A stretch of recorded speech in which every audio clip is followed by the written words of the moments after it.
আলোঘর প্রকাশনা নিবেদিত শিক্ষা সংস্কৃতি অনির্বাণ এই অনুষ্ঠান থেকে আপনাদের সবাইকে শুভেচ্ছা জানাচ্ছি আমি ইকবাল খন্দকার। আশা করছি সবাই ভালো আছেন আর আমন্ত্রণ জানাচ্ছি অনুষ্ঠানের শেষ পর্যন্ত আমাদের সঙ্গে থাকবার জন্য। আপনারা জানেন এই অনুষ্ঠানে আমরা আমাদের সমাজের বরেণ্য মানুষদের সঙ্গে কথা বলি, জানি তাদের ব্যক্তি জীবনের কথা, জানি তাদের কর্মজীবনের কথা। তারই ধারাবাহিকতায় আজ আমরা যার সঙ্গে কথা বলবো তিনি অভিনয় শিল্পী এবং সঙ্গীত শিল্পী ফজলুর রহমান বাবু। বাবু ভাই কেমন আছেন? জি, আছে, ভালো আছে। আমরা খুব কমন একটা প্রশ্ন দিয়ে কথা শুরু করি, ছোটবেলাটা কেমন ছিল? কারণ ছোটবেলা যখন থাকে মানুষের, সেই বেলাটা খুব বেশি সামনে আসে না। তিনি বড় হয়ে যান, তার কাজকর্ম নিয়ে এই কথা হয়। একটু যে বেলাটা নিয়ে খুব বেশি কথা হয় না, সেই বেলাটা সম্পর্কে জানবো। ছোটবেলা কেমন ছিল? ছোটবেলাটা, হ্যাঁ, ছোটবেলাটা তো অবশ্যই আনন্দের সময় থাকে। আর আমার ছোটবেলাটা একটু বৈচিত্র্যময়ও ছিল, কারণ আমার বাবা সরকারি চাকরি করতেন। বিভিন্ন সময় বিভিন্ন জায়গায় তার পোস্টিং হতো। তার সঙ্গে সঙ্গে আমরা সপরিবারে সেখানে যেতাম এবং নানান কিছু দেখার, নানান জায়গায় যাওয়ার, নানান মানুষকে দেখার, এটা একটা বড় একটা সুযোগ ছিল।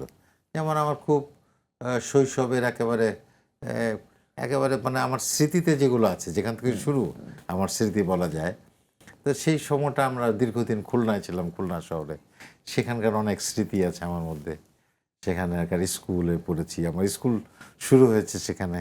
সেখানে যে বাড়িতে থাকতাম, সেই তার চারপাশে সেখানকার কিছু বন্ধুবান্ধব, এই সেই শৈশবের, যদিও তাদেরকে আর খুঁজে পাই নাই, হ্যাঁ, কিন্তু সেই সমস্ত কথা মনে পড়ে। তারপরে আমার বাবা আবার বদলি অন্য শহরে গেলেন, সেখানেও থেকেছি তার সঙ্গে। তারপরে আবার আমার বাড়ি যে ফরিদপুর শহরে, যেটা আমার জন্মস্থান, তার পরবর্তীতে সেখানে থেকেছি। তো সব কিছু মিলে অনেক শৈশবটা একদম শৈশব কৈশোরটা একেবারে অন্যরকম ছিল। আর বাবু ভাই, সব কিছুর তো একটা শুরু আছে। আপনার জীবনটা যেভাবে শুরু হয়েছিল আপনার বাবার চাকরি সূত্রে, সেখানে আপনার মনোযোগ একেবারেই চাকরির দিকেই যেতে পারতো, যে 9টা 5টা অফিস করবেন, সেভাবেই নিজের জীবনটা সাজিয়ে নেবেন। এটা একটা নিশ্চয়তার জীবনও বটে। অভিনয় জীবন, লেখালেখির জীবন, অনিশ্চয়তা একটা থেকেই যায়। কখন গিয়ে আপনার মনে হলো যে আপনার সেই অনিশ্চয়তার জীবনটাই আপনার জীবন, মূলত অভিনয়ের জীবন? না, এটা একটা ভালো প্রশ্ন। সেটা হচ্ছে যে আমি তো আসলে আমাদের ছোটবেলায় যে খুব একটা এইম ছিল যে কি হব, আহ, যদিও ওই পরীক্ষার খাতায় এইম ইন লাইফ লিখতাম, ডাক্তার, ইঞ্জিনিয়ার, এই দুই একটাই। ডাক্তার ইঞ্জিনিয়ার, এর বাইরে কিছু ছিল না। কিন্তু আসলে সেটা জীবনের উদ্দেশ্য ছিল না। ছোটবেলা থেকেই লেখাপড়া করছি, বাবা মা বলছে লেখাপড়া করো, লেখাপড়া করছি। কি হব সেটা জানি না। আর যেটা আমার জীবনে যেটা হয়েছে সেটা যে আমি ছোটবেলা থেকে একটু কিউরিয়াস ছিলাম আর কি। যে যেটা করতো না সেটা আমার করতে ইচ্ছা করতো। তো সেখান থেকেই আসলে একটা সময় মানে কলেজে যখন পড়ি, তখনই মানে আমাদের এক বড় ভাই, মানে আমার প্রথম গুরুও বলি তাকে আমি, আমার তো উনি আমাকে থিয়েটারে নিয়ে গেলেন। ওনার নাম হচ্ছে মোহাম্মদ আলী রুমি। উনি নাই, উনি আমাদের ছেড়ে চলে গেছেন। তো ওনার মাধ্যমেই এই থিয়েটারে আসলাম। তো পড়াশোনাও করছি, থিয়েটারও করছি, সব কিছু করছি। তারপরে এই পড়াশোনা করতে করতে তারপরে একটা পর্যায়ে এসে চাকরিও নিলাম, আবার থিয়েটারও করি। তো সব কিছু করতে করতে এই থিয়েটারের প্রতি আস্তে আস্তে ধীরে ধীরে, প্রথমে কিন্তু ঝোঁকের বশেই থিয়েটারের মধ্যে গেছে। ধীরে ধীরে এর প্রতি একটা ভালোবাসা তৈরি হলো, প্রেম তৈরি হলো, এবং পরবর্তীতে একটা কমিটমেন্টের জায়গাও তৈরি হলো যে আসলে কেন আমি থিয়েটার করি, কেন করব থিয়েটারটা, সেই কমিটমেন্টের জায়গাও তৈরি হলো। এবং যখন আমি আবার ঢাকায় চলে আসলাম, চাকরি নিয়ে চলে আসলাম, এবং আমি আরণ্যক নাট্যদলের সাথে যুক্ত হই। তো আরণ্যক নাট্যদলের সাথে যুক্ত হওয়ার পরেই তখন মনে হলো যে না, আমি এই কাজটার সঙ্গে মানে আষ্টে পৃষ্ঠে মনে হয় আমি এই কাজটার সঙ্গে যুক্ত হয়ে যাচ্ছি আস্তে আস্তে। এবং আমি চেষ্টা করলাম যে এই থিয়েটারের সাথে যুক্ত থাকার, শুধু জীবিকার কারণে, অর্থাৎ টিকে থাকার জন্য, ঢাকা শহরে সারভাইভ করার জন্য আমি হয়তো চাকরিটা করেছি। কিন্তু আমার তখন থেকে উদ্দেশ্য ছিল যে আমি একজন সার্বক্ষণিক নাট্যকর্মী হব। আমরা থিয়েটারে যারা আমরা কাজ করি, আমরা নিজেদেরকে নাট্যকর্মী বলতাম। তো আমি একজন নাট্যকর্মী হব। তো সেখান থেকেই আসলে শুরু। তারপরে পরবর্তীতে সুযোগ আসলো, টেলিভিশনে কাজ করার, ফিল্মে কাজ করার। এবং যখন আমি বুঝলাম যে আসলে এইটা করে আমি চলতে পারবো আর কি, প্রথমে চেষ্টা করেছি কিন্তু থিয়েটারটাকে প্রফেশন হিসেবে নেওয়ার। তো থিয়েটারটাকে প্রফেশন হিসেবে এখনো বাংলাদেশে নেওয়ার মতো সেই পরিবেশ তৈরি হয়নি। তো টেলিভিশনে বা ফিল্মে কাজ করে চলা যায় আর কি। তো আমার তখন সুযোগ আসলো এবং আমি ধীরে ধীরে আস্তে আস্তে অভিনয়ের দিকে চলে গেলাম। এবং যখন বুঝলাম যে না, এটাকে আমি প্রফেশন হিসেবে নিতে পারবো, তখন চাকরিটা থেকে স্বেচ্ছায় অবসর নিয়ে আমি অভিনয়ের সঙ্গে যুক্ত হলাম। ও ভাই, এই যে টেলিভিশন আর ফিল্মের সঙ্গে যুক্ত হওয়া কিংবা সেখানে কাজ করা, প্রথম কাজ করার স্মৃতিটা অমলিন থাকে আমাদের মনে। প্রথম টেলিভিশনে কাজ করার কখন প্রস্তাব আসলো, কিভাবে না, আসলো? প্রস্তাব না, আমাদের সময় বিষয়টা প্রস্তাব ছিল না।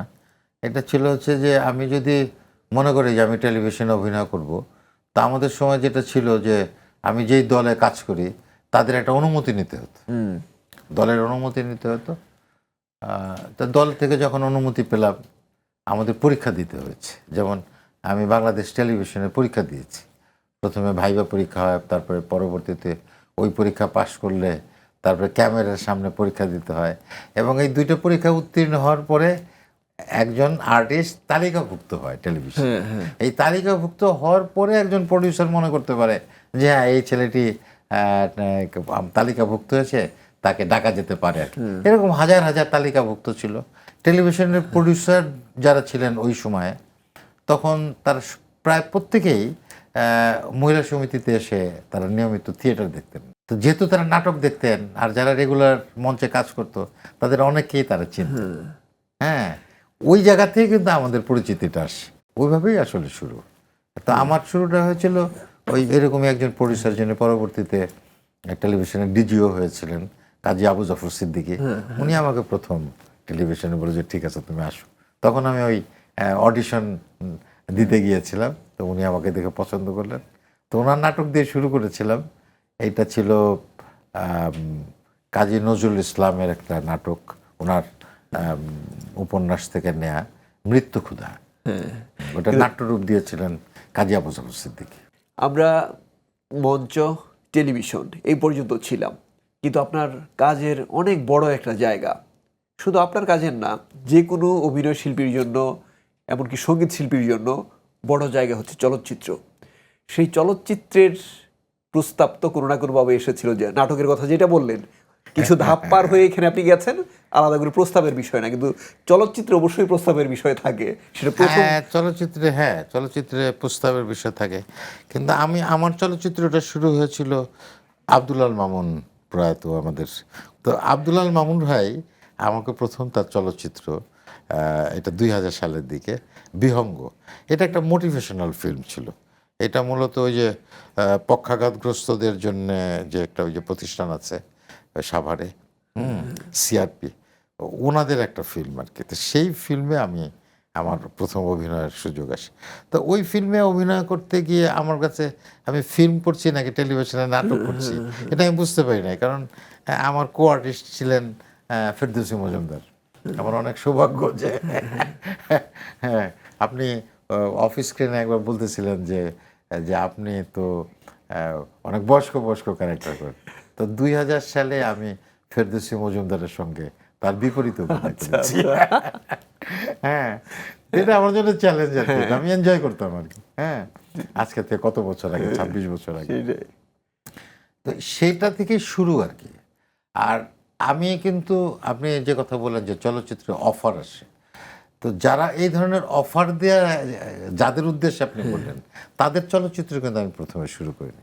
এবং তারপরই যে আমি করলাম হচ্ছে আবু সাইদের শঙ্খনাথ, তারপরে করলাম গোলাম রব্বানী বিপ্লবের স্বপ্ন ডানায়। তো এই যে যাদের নাম বললাম, এনারা প্রত্যেকেই কিন্তু মোটামুটি থিয়েটার দেখেন, টেলিভিশন দেখেন, এবং তারা আব্দুল আল মামুন ভাই ছাড়া এরা বলা যেতে পারে এরা স্বাধীন চলচ্চিত্রকার আর কি। ওনাদের হাত থেকেই শুরু হয়েছে। এবং তার পরবর্তীতে আমার যেটা মানে বাম্পার যেটা হলো সেটা হচ্ছে মনপুরা। হ্যাঁ, তো মনপুরাতে আমি অভিনয়ও করলাম, গানও করলাম। তো এটা একটা বিরাট সাফল্যের জায়গা। তবে আমি একদিক থেকে সৌভাগ্যবান যে আমি যখনই যে কাজটি করেছি সেই কাজটি দর্শকের কাছে সমাদৃত হয়েছে। যেমন আমি আমার দ্বিতীয় ছবিটি যখন শঙ্খনাদ করলাম, আমি কিন্তু সেই ছবিতে অভিনয়ের জন্য জাতীয় চলচ্চিত্র পুরস্কার পেয়েছি। এবং তখন ওই আবু সাইদ বা ওই গোলাম রব্বানী বিপ্লব এবং তখন যারা ছবি বানাতেন তাদের তো একটা ফোরাম ছিল এবং প্রত্যেকের ছবি কিন্তু দেখতেন, আমাদের কাজ দেখতেন নাকি। তো সেই জায়গা থেকে যারা এই স্বাধীন চলচ্চিত্রকার যারা, তাদের কাছে কিন্তু আমার এক ধরনের গ্রহণযোগ্যতা তৈরি হয়েছে।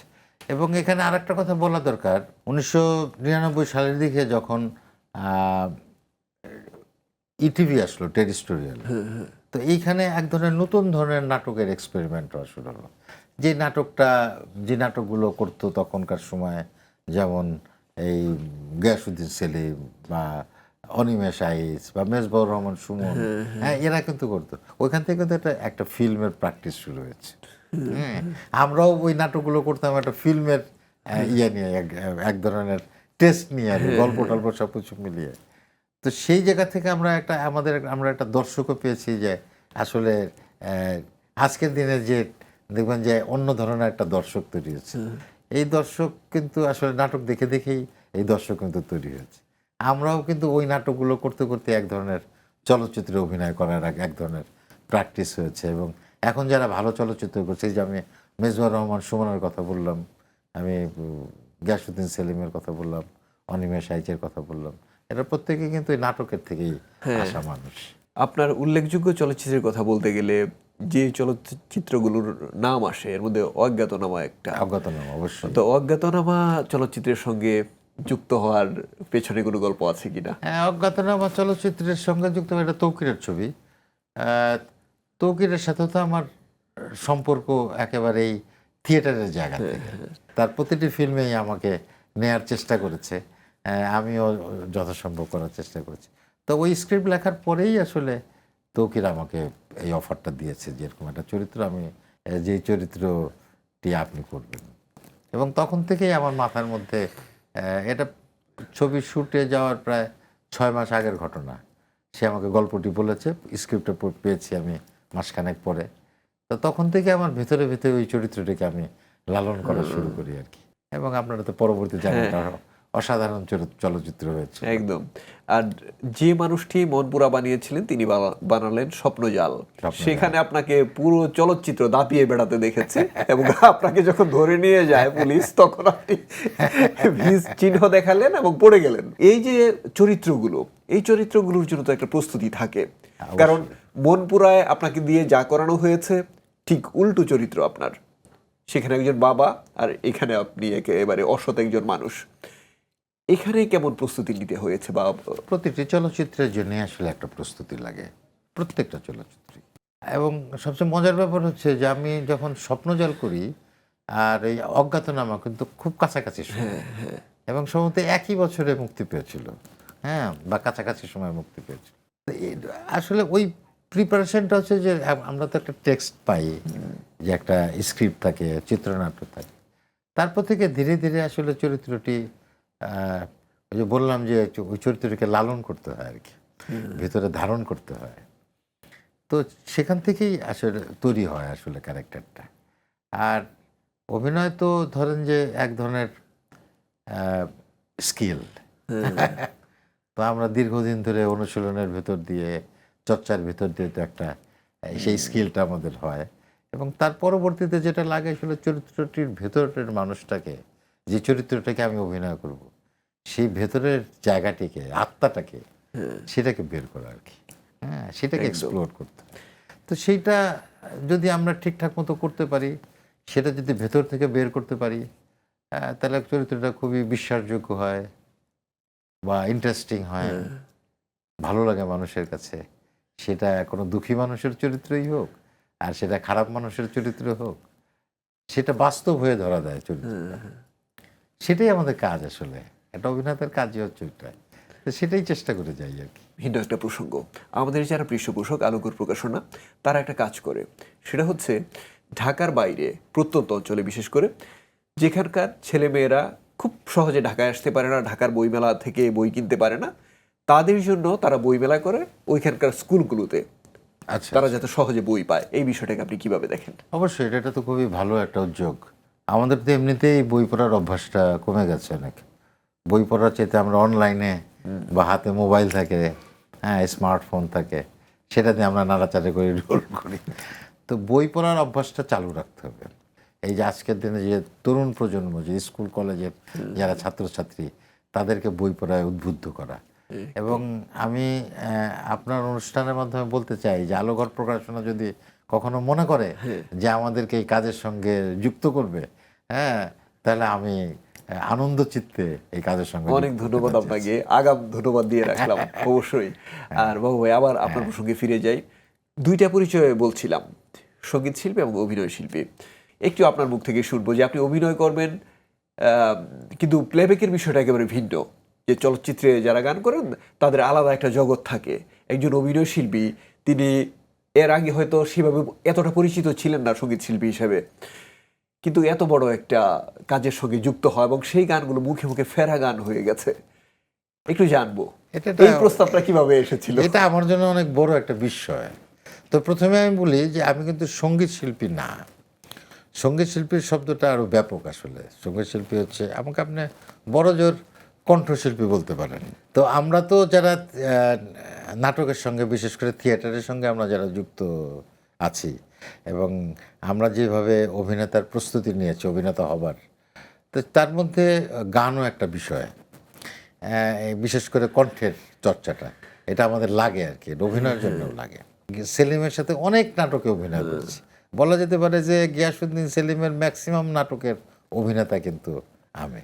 এবং আমরা অভিনয়ের যখন শুটিং করতাম, বিশেষ করে আউটডোরে, আমরা ওই রাত্রে হয়তো 9টা 10টার পরে শুটিং শেষ হয়ে যেত, তারপরে আমরা আড্ডা দিতাম, গান গাইতাম, হ্যাঁ, হইচই করতাম। তো তখন থেকেই সেলিম হয়তো এই তার ভেতরে এই মনপুরার গল্পটি বানাচ্ছে আর কি, মালাটা গাচ্ছে আর কি, হ্যাঁ। তো তখন থেকেই হয়তো সে প্ল্যান করে রেখেছিল যে আমাকে দিয়ে এই গানটা গাও। এবং এই গানটা মূলত রাজশাহী বিশ্ববিদ্যালয়ের এই গানটা অনেক বেশি আড্ডায়, এই গানটা অনেক বেশি গীত হতো। তো আমি, সেলিমও রাজশাহী বিশ্ববিদ্যালয়ে পড়তো, তো সেখান থেকে ওরাও আড্ডায় এই গানটা ওরাও গাইতো।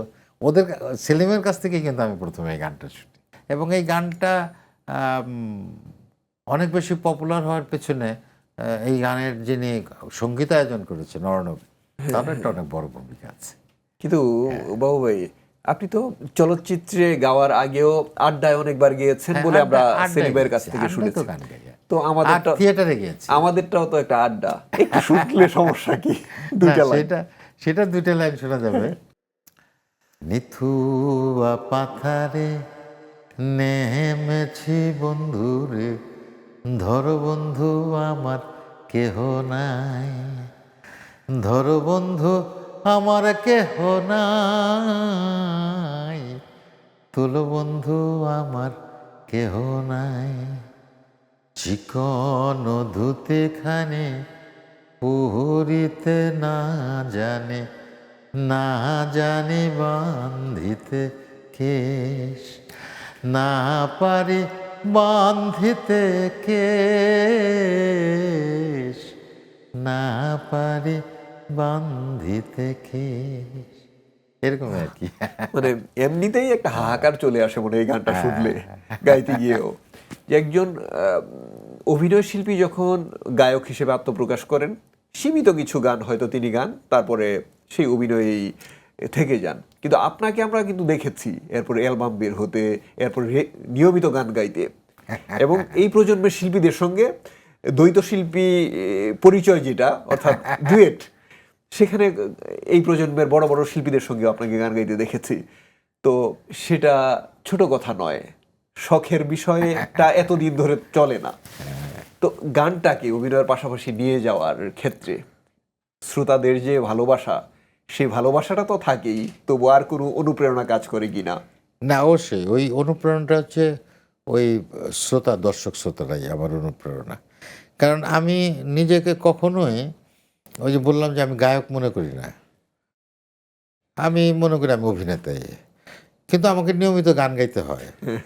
গান গাইতে হয় এই কারণে যে ওই যে দর্শক শ্রোতা আপনি যাদের কথা বললেন, তারা অসম্ভব পছন্দ করে আমার গান, বিশেষ করে একটু বয়স্ক মানুষ যারা, বা যারা একটু গ্রামের বসবাস করেন মানুষ, যারা একটু মাটির কাছাকাছি গান পছন্দ করেন, একটু লোক ধাঁচের যে সমস্ত আধুনিক গান, সেই সমস্ত গান পছন্দ করেন, তো তাদের এত একটা দাবি থাকে, সেই জায়গা থেকে আমার গাওয়া। যেমন আমি একটা ছোট কথা বলি, যেমন আমি একটা ছবি করতে গিয়েছিলাম খুবই প্রত্যন্ত অঞ্চলে, এইটা কুয়াকাটা থেকে আরও অনেক ভেতরে একটা দ্বীপের মধ্যে, যেখানে জেলেরা সিজনালি থাকে, সাধারণ মানুষ, গ্রামও নাই ওখানে, জেলেরা ওই একটা সিজনে ওখানে গিয়ে থাকে। মাছ ধরার জন্য। হ্যাঁ, ওই নোনা জলের কাব্য একটা ছবি করেছিলাম, রেজওয়ার শাহরিয়ার সুমিতের একটা, সেই ছবিতে আমি জাতীয় চলচ্চিত্র পুরস্কার পেয়েছি।